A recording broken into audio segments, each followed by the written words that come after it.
السلام علیکم ناظرین، آج اسرائیل میں قیامت سے پہلے قیامت ٹوٹ پڑی۔ آج اسرائیل میں چند سیکنڈوں کے لیے پتھروں کی بارش ہوئی جس میں کئی اسرائیلی مر گئے اور پورے اسرائیل میں اللہ اکبر کے نعرے سنائی دیے۔ لگتا ہے یہودیوں کو اللہ نے ان کے اعمالوں کی سزا دی جس کے نتیجے میں پتھروں کی بارش برسا دی۔ آج اسرائیل میں اللہ تعالیٰ کا بڑا عذاب نازل ہوا۔ ہاں تو دوستو، اگر آپ نے ابھی تک ہمارے چینل کو سبسکرائب نہیں کیا تو جلدی سے سبسکرائب کر دیں اور ساتھ میں دیے گئے بیل آئیکن کے بٹن کو بھی دبا دیں تاکہ ہماری ہر نئی آنے والی ویڈیو آپ تک بآسانی پہنچ سکے۔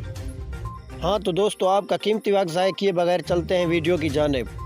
یہ لوگ یہودی ہیں اور ہر نئے دن یہ فلسطینیوں پر ظلم کرتے ہیں اور انہیں جان سے مار دیتے ہیں۔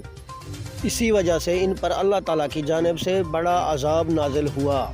ہاں تو دوستو، اگر یہ میری ویڈیو آپ کو اچھی لگی ہو تو لائک بھی کر دیں اور دوستوں کے ساتھ شیئر بھی کر دیں اور کمنٹ ایریا میں اپنی اچھی رائے کا اظہار بھی کر دیں۔ مجھے دیجیے اجازت، اللہ نگہبان۔